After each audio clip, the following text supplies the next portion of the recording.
Assalamualaikum warahmatullahi wabarakatuh. Untuk pokok bahasan yang pertama, yaitu pada pertemuan kedua mata kuliah pembelajaran kelas rangkap, kita akan membahas tentang hakikat pembelajaran kelas rangkap. Sebelum kita membahas tentang hakikat pembelajaran kelas rangkap, bisa dipelajari terlebih dahulu ilustrasi yang dituliskan pada slide PPT Bucaci ini. Desa Ketuk, Ketimpun adalah sebuah desa yang berada di Kalimantan Tengah. Di desa tersebut terdapat sebuah SD yang bangunannya terbuat dari bahan asli daerah setempat. Kemudian tiang sekolahnya berasal dari pohon tanpa pengolahan terlebih dahulu. Kemudian dinding sekolah itu merupakan kombinasi, yaitu di bagian bawah terbuat dari papan dan di bagian atas setengahnya terbuat dari daun yang dirangkai. Sekolah tersebut hanya memiliki satu ruangan, sehingga harus ditempati oleh seluruh peserta didik mulai dari kelas 1 sampai kelas 6. Dengan jumlah total peserta didik di sekolah tersebut adalah 15 anak. Guru di sekolah tersebut hanya ada satu dan datang ke sekolah 2 hari dalam 1 minggu. Ketika tidak ada guru, peserta didik didampingi oleh salah satu orang tua yang telah dijadwalkan sebelumnya. Nah, berdasarkan ilustrasi tersebut, coba kalian pikirkan pembelajaran seperti apakah yang bisa digunakan untuk menghadapi peristiwa atau kejadian yang diilustrasikan pada bacaan tersebut.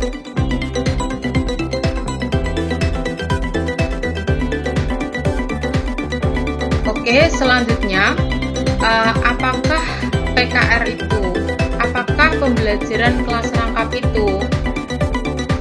Pembelajaran kelas rangkap adalah suatu bentuk pembelajaran yang mempersyaratkan seorang guru untuk mengajar dalam satu ruang kelas atau lebih dalam saat yang sama dan menghadapi 2 atau lebih tingkat kelas yang berbeda. Definisi lain dari pembelajaran kelas rangkap adalah seorang guru mengajar dalam satu ruang kelas atau lebih dan menghadapi peserta didik dengan kemampuan belajar yang berbeda-beda. Jadi, pada pembelajaran kelas rangkap, ini seorang guru menghadapi 2 rombel atau lebih dalam satu ruangan atau terpisah ruangan. Kemudian, mengapa diperlukan pembelajaran kelas rangkap? Alasan yang pertama dilihat dari alasan geografis, yaitu sulitnya lokasi, terbatasnya sarana transportasi, kemudian pemukiman yang berpindah-pindah, dan adanya mata pencaharian khusus. Kemudian alasan yang kedua yaitu dari demografis, yaitu untuk mengajar peserta didik dengan jumlah yang sedikit dan atau tinggal di daerah pemukiman yang sangat jarang penduduk. Selanjutnya, terjadinya kekurangan guru. Jadi, walaupun jumlah guru secara keseluruhan itu mencukupi, tetapi di daerah tertentu guru sangat terbatas. Artinya di sini ada suatu daerah itu yang bersedia untuk mengajar dengan sukacita, dengan adanya kesulitan sarana transportasi, kesulitan alat dan media komunikasi, dan lain-lain. Seorang guru sangat enggan untuk mengabdikan diri atau mengajar di sekolah tersebut, sehingga berakibat bahwa daerah tersebut atau sekolah tersebut sangat kekurangan guru. Selanjutnya, terbatasnya ruang kelas. Artinya, terdapat suatu daerah yang memiliki jumlah peserta didik cukup banyak, tetapi ruang kelas yang tersedia itu lebih sedikit dari jumlah rombongan belajar, sehingga satu ruang kelas bisa ditempati oleh 2 atau lebih rombongan belajar. Kemudian alasan yang terakhir yaitu adanya guru yang tidak hadir. Artinya terjadinya suatu musibah itu dapat menghambat kehadiran seorang guru ke sekolah, sehingga satu guru yang ada di sekolah tersebut harus merangkap 2 kelas atau lebih. Kemudian karakteristik dari PKR adalah sebagai berikut. Yang pertama, dilihat dari unsur guru. Pada pembelajaran kelas rangkap, seorang guru bertanggung jawab untuk mengelola kelas secara mandiri. Kemudian, dari unsur peserta didik, pada pembelajaran kelas rangkap, ini menangani keragaman kemampuan peserta didik dalam satu rombongan belajar atau lebih. Selanjutnya, untuk mata pelajaran, satu mata pelajaran dengan beberapa topik yang berbeda itu dapat diajarkan dalam pembelajaran kelas rangkap. Kemudian, topik yang sama tetapi tuntutan perilaku yang berbeda itu pun dapat diajarkan dalam pembelajaran kelas rangkap. Misalkan untuk topik provinsi, yang pertama tuntutannya adalah menganalisis pertumbuhan penduduk di provinsi tersebut. Kemudian tuntutan yang kedua adalah menggambarkan peta untuk provinsi tersebut. Selanjutnya, mata pelajaran secara teoretik berdekatan itu juga dapat diajarkan dalam pembelajaran kelas rangkap. Kemudian konsep dari 2 atau lebih mata pelajaran yang saling berkaitan itu juga dapat diterapkan dalam pembelajaran kelas rangkap. Contohnya, untuk konsep sumber daya alam itu ada di mata pelajaran IPA, sedangkan konsep kekayaan alam itu ada di pelajaran IPS. Tapi kedua konsep ini dapat diajarkan dengan pembelajaran kelas rangkap. Kemudian untuk karakteristik PKR yang selanjutnya yaitu interaksi edukatif. Jadi guru pada pembelajaran kelas rangkap itu sebagai pengarah belajar atau director of learning, dan pemberi kemudahan belajar atau facilitator of learning. Untuk karakteristik PKR yang terakhir itu dilihat dari lingkungan belajar, di mana pada PKR itu menuntut pendayagunaan lingkungan belajar secara optimal sesuai dengan karakteristik peserta didik dan tujuan pembelajaran. Oke, berikutnya adalah fungsi dari PKR. Yang pertama yaitu quantity dan equity. PKR dilakukan untuk memenuhi asas quantity atau jumlah dan equity atau pemerataan, yaitu mengoptimalkan sumber daya yang ada.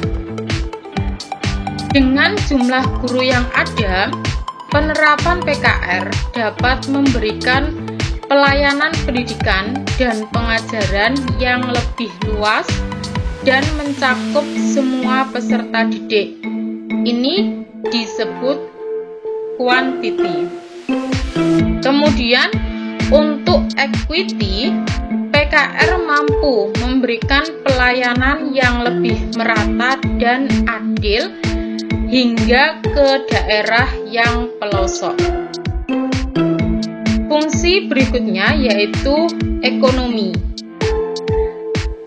Dengan seorang guru atau beberapa guru, proses pembelajaran tetap dapat berlangsung dengan satu ruang kelas atau beberapa ruang kelas. Proses pembelajaran dapat berlangsung sehingga ini dapat meminimalkan biaya. Kemudian fungsi PKR dilihat dari pedagogis. PKR mampu meningkatkan kemandirian peserta didik. Pada PKR, peserta didik yang sudah memahami suatu pokok bahasan dapat diminta untuk membantu peserta didik yang tertinggal. Peserta didik banyak diberikan tugas, baik secara individu maupun kelompok. Kemudian peserta didik dilibatkan secara aktif untuk menciptakan dan menambah sumber belajar dengan memanfaatkan lingkungan.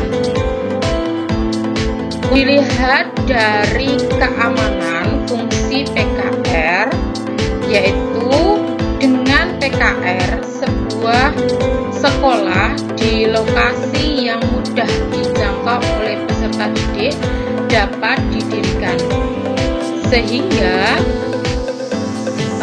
orang tua dan peserta didik ini akan merasa lebih aman untuk mendatangi sekolah.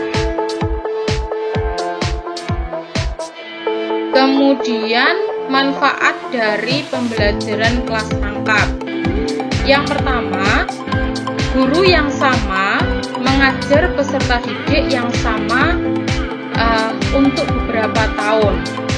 Maka pemahaman guru terhadap peserta didik ini akan lebih baik sehingga guru dapat memberikan perlakuan yang lebih tepat untuk peserta didik.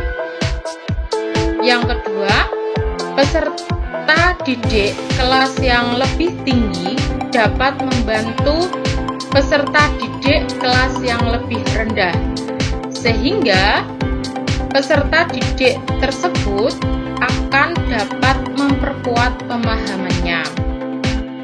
Kemudian manfaat yang ketiga, penilaian guru terhadap peserta didik ini akan lebih cermat dan utuh. Selanjutnya, manfaat yang keempat, terbuka peluang yang lebih leluasa untuk pembinaan saling pengertian dan kerjasama antar peserta didik dari berbagai jenjang kelas. Untuk manfaat selanjutnya adalah setiap peserta didik dapat belajar sesuai dengan kecepatan belajarnya. Manfaat berikutnya, mengatasi kekurangan guru atau ketidakhadiran guru tanpa mengurangi intensitas pembelajaran. Dan manfaat yang terakhir adalah lebih efisien.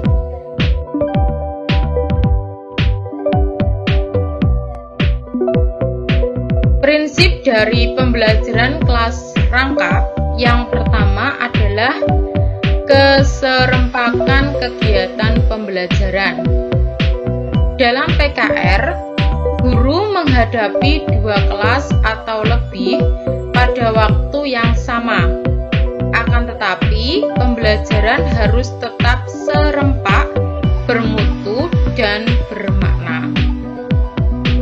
Prinsip berikutnya yaitu kadar tinggi waktu keaktifan akademik atau WKA. Semua peserta didik harus secara aktif menghayati pengalaman belajar yang bermakna, sehingga diperlukan keterampilan guru dalam mengelola pembelajaran kelas rangkap. Prinsip berikutnya yaitu kontak psikologis guru dan peserta didik yang berkelanjutan. Jadi, guru harus selalu berusaha dengan berbagai cara agar semua peserta didik merasa mendapat perhatian secara terus-menerus. Walaupun yang ditangani oleh guru pada waktu yang bersamaan tersebut lebih dari 2 jenjang kelas, kemudian pemanfaatan sumber belajar dan waktu yang efisien, lingkungan dan semua peralatan yang ada di sekolah dapat dimanfaatkan dalam pembelajaran kelas rangkap. Guru harus mampu memanfaatkan waktu secara efisien sehingga waktu yang terbuang itu dapat diminimalisir. Sekian pembahasan tentang hakikat pembelajaran kelas rangkap. Kurang lebihnya Bu Caci mohon maaf. Wassalamualaikum warahmatullahi wabarakatuh.